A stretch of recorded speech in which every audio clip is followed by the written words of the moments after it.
Ayat terakhir-terakhirnya adalah ya bani Adam, wahai anak Adam, kita dipanggil semuanya. Setelah Allah ceritakan panjang lebar tadi kisah ayah kita Adam dan istrinya Hawa, kata Allah, hai anak Adam, qad anzalna alaikum libasa yuwari sawatikum warisha. Sesungguhnya kami telah menurunkan kepada kalian pakaian untuk menutup aurat-aurat kalian dan pakaian yang indah juga perhiasan-perhiasan. Walibasut taqwa dzalika khair. Pakaian ketakwaan yang menutup aurat lebar, tidak membentuk aurat itu, tidak memperlihatkan bagian tubuh, adalah pakaian yang paling baik. Dzalika min ayatillahi la'allakum tadhakkarun. La'allahum yatadhakkarun. Dzalika min ayatillahi la'allahum yatadhakkarun. Itulah ayat-ayat dari Allah, mudah-mudahan mereka mengingatnya, anak cucu Adam. Wa ya bani Adam, wahai anak-anak Adam, ya bani Adam, la yaftinannakumus syaitan. Ini peringatan Allah kepada kita semua. Jangan sampai syaitan menipu kalian lagi. Kama akhraja abawaikum minal jannah. Sebagaimana dia telah berhasil mengeluarkan kedua orang tua kalian, Adam dan istrinya Hawa, dari surga. Yanzi'u anhuma libasahuma liyuriyahuma sawatihima. Yang akhirnya membuat baju keduanya terlepas. Kata ulama tafsir, godaan syaitan yang pertama, bagaimana orang terbiasa terbuka auratnya sehingga menggoda orang lain. Sebagaimana digodanya ayah kita dan ibu kita dulu. Innahu yarakum huwa wa qabilu min haitsu la tarawnahum. Sesungguhnya dia, iblis itu sama pengikut-pengikutnya melihat kalian yang kalian tidak bisa lihat mereka. Kita nggak bisa lihat iblis, tidak bisa lihat syaitan, tapi mereka bisa lihat kita. Di sekitar kita mereka ada. Inna ja'alna syayatina awliya lil ladzina la yu'minun. Dan kami jadikan orang-orang atau syaitan-syaitan pemimpin dan teman-teman orang-orang yang tidak mau beriman. Jadi ayat-ayat yang panjang lebar tadi teman-teman sekalian, mohon maaf ini agak panjang tadi saya bacakan, karena memang di situ inti yang kita ingin jelaskan. Kalau ayat kita manusia pertama pernah lihat malaikat, pernah lihat iblis, tahu iblis itu musuh, tapi pernah melakukan pelanggaran. Dan Adam alaihissalam pada saat itu taubat kepada Allah. Dan Allah sudah bongkar siapa tuh syaitan, disuruh jadikan sebagai musuh. Tahu musuh teman-teman? Kalau saya lagi pegang pedang, syaitan lagi pegang pedang, musuh saya lagi pegang pedang di medan perang, saya harus berhati-hati menangkis serangan atau menyerang. Kalau saya diam, diserang tidak nangkis, saya akan dibunuh. Syaitan akan selalu berusaha, targetnya adalah menyesatkan, membunuh manusia. Kalau kita lepas misalnya daerah dada terbuka sedikit, dibelah sama dia nggak akan coret, dia akan tusuk, berusaha supaya kita mati. Orang dibuat-buat dosa, begitu buat dosa, dibuat putus asa supaya bunuh dirilah dia. Sampai mati. Bagaimana syaitan bisa membunuh anak Adam itu? Memang sudah itu targetnya iblis. Dan iblis ini teman-teman sama dengan Adam. Sekarang kita ini semua anak cucunya Adam. Iblis punya anak cucu sebanyak ini.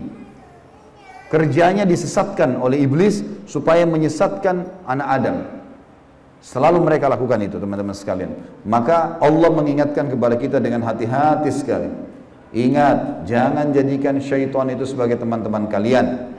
Dan perlu teman-teman tahu, jin ini lebih banyak jumlahnya dari manusia ya. Lebih banyak. Iblis tadi yang kita sedang bahas, salah satu dari golongan jin. Jadi ada jin-jin yang lain. Allah ceritakan dalam surah jin khusus. Surah nomor 72 bicara masalah itu. 18 ayat pertama, itu Allah menceritakan tentang masalah adanya jin-jin beriman. Jadi di alam jin ada jihad, ada dakwah. Tetapi kepada syaitan, dan syaitan ini golongan fasik dan golongan kafir dari jin. Ada jin mukmin, ada jin fasik, ada jin kafir, sama manusia. Ada manusia beriman, ini yang beriman manusia, dan jin yang beriman tidak akan interaksi.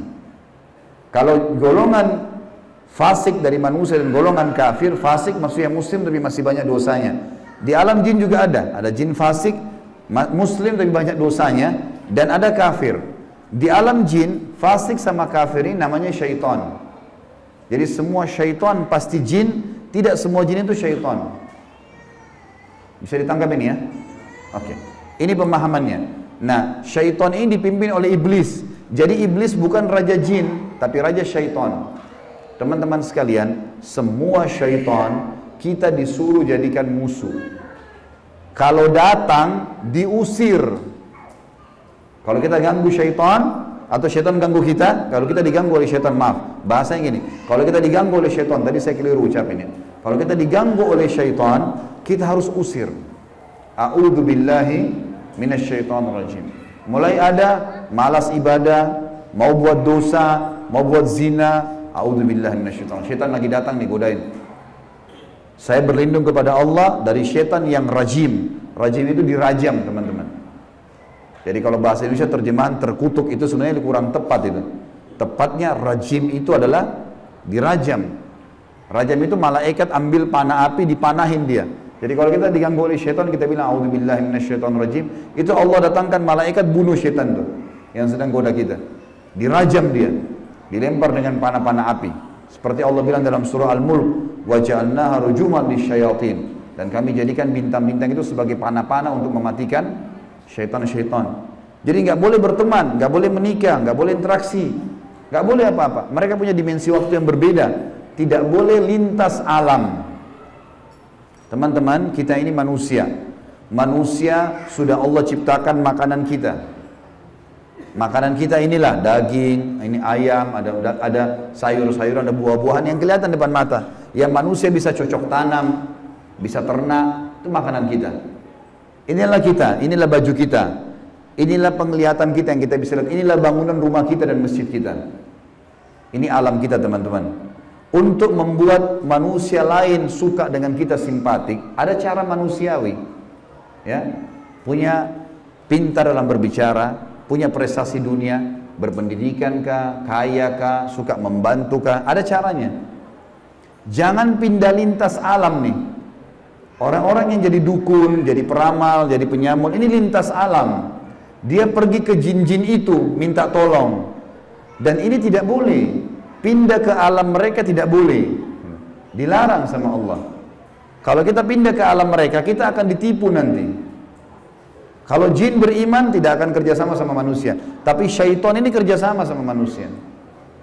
Ingat, kita pemimpin. Garis bawahi kalimat ini. Jadi, orang-orang yang jadi dukun itu kalau mereka pergi ke bersemedi di gua, di pinggir pantai, manggil-manggil wahai dewa, wahai penjaga ini, apalah di Indonesia, ini Roro Kidur lah atau apa semua dipanggil Gondoruo, Tuyul.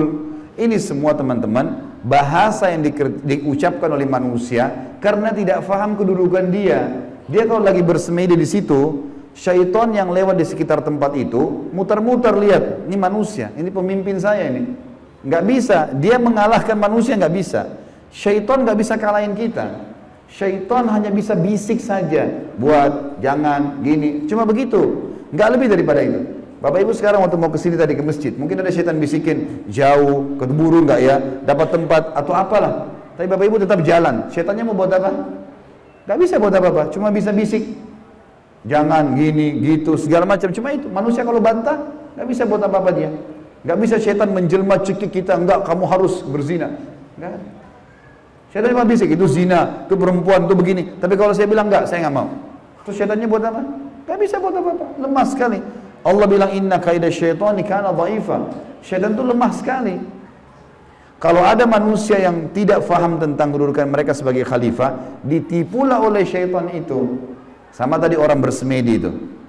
Sebenarnya teman-teman sekalian, di muka bumi ini yang mengatur kadar udara, oksigen yang kita hirup, populasi manusia, populasi hewan-hewan, kadar panas udara, api, air, segala macam, ini ada malaikat-malaikat. Teman-teman kalau mau baca surah Al-Ma'arij dan surah Al-Buruj, surah nomor 77 dan surah nomor 79, di situ disebutkan panjang lebar tentang tugas-tugas malaikat. Jadi yang urus lautan, urus gunung, urus tumbuh-tumbuhan, semua ini malaikat, makhluknya Allah. Rukun iman kita yang kedua, kita harus yakin mereka ada. Nah, kalau ada manusia datang ke gua-gua ini, minta-minta, panggil syaitan, panggil dewa, panggil penjaga gua atau apa saja, syaitan di sekitar situ tadinya takut sama manusia ini. Makanya orang kalau bersemedi nggak pernah kurang dari 3 hari, 1 minggu, ada yang 1 bulan, ada yang bertahun-tahun bersemedi. Baru syaitannya keluarin suara tuh. Dilihat orang ini kok bodoh benar, duduk nggak makan, nggak minum. Iya, kamu mau apa? Saya mau ilmu kebal. Lihat, perhatikan syaitan tipu dia. Disuruh makan kotorannya sendiri, disuruh minum darah, disuruh ini, lintas alam lain nih. Manusia tidak mungkin mau minum darah. Fitrahnya kita nggak suka itu. Alam kita beda, kita nggak boleh makan itu memang. Allah buat kita nggak suka itu. Syaitan suka dengan bau-bau busuk, bau kotoran. Manusia nggak suka. Syaitan suruh manusia ini ikuti dia, suruh bersemedi. Dan ini disebutkan teman-teman, sebab turunnya surah jin ini karena ada orang-orang Arab jahiliyah dulu. Mereka ini teman-teman kalau lagi perjalanan bagi safar, kepala sukunya, kepala kafilah, kepala perjalanan itu kalau sudah istirahat di satu lembah, dia tiba-tiba keluar, dia ambil setengah bekal makanan, dia bawa ke tengah-tengah lembah, lalu dia bilang begini, wahai penjaga lembah, ini setengah bekal kami, jangan ganggu kami ya. Ini perkataan siapa? Perkataan kepala kafilah tadi. Maka Allah bongkar dalam Al-Quran, dalam surah Jin, Allah katakan 18 ayat pertama diantaranya, fazaduhum rahaqa. Maka setan-setan di sekitar lembah itu semuanya makin mengerjai mereka, makin jadi tuh. Kalau ada satu kampung misalnya kayak di Indonesia ini paling banyak seperti itu. Ada satu kampung lewat jembatan, tersebar berita, itu di jembatan kalau malam hari ada nenek-nenek tuh.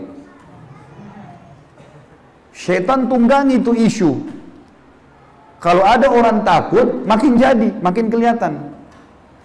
Yang lihat hanya orang yang takut saja. Orang yang tidak takut tidak bakal lihat. Tidak bakal kelihatan. Tentu teman-teman sekalian, kita ini sampai azan Isya, sholat Isya dulu baru kemudian kita lanjutkan materinya. Teman-teman sekalian, kalau ada satu rumah, orang bunuh diri di situ. Orang bunuh diri. Kalau kita lewat, pagarnya rumah orang itu 10 meter. Kita lewat 1 meter pertama, 2 meter pertama, semua syaitan di sekitar rumah itu bisikin kita. Itu yang bunuh diri perempuan, rambutnya panjang, matanya belalak, keluar darah dari hidungnya.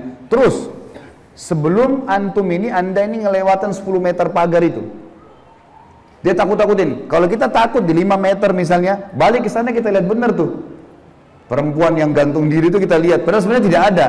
Itu permainan syaitan di sekitar rumah itu. Ini saya bongkar kedoknya biar bapak ibu tahu. Jadi syaitan kalau ada di sini marah sama saya, biarin aja dia marah. Karena emang dia begitu, kerjain manusia. Dia kerjain manusia. Kalau ada teman kita jalan tanya, kamu takut gak? Kamu lihat gak? Dia bilang enggak, karena dia tidak takut. Kalau dia takut, dia bayangkan nenek-nenek misalnya. Dia lihat nenek-nenek di sana.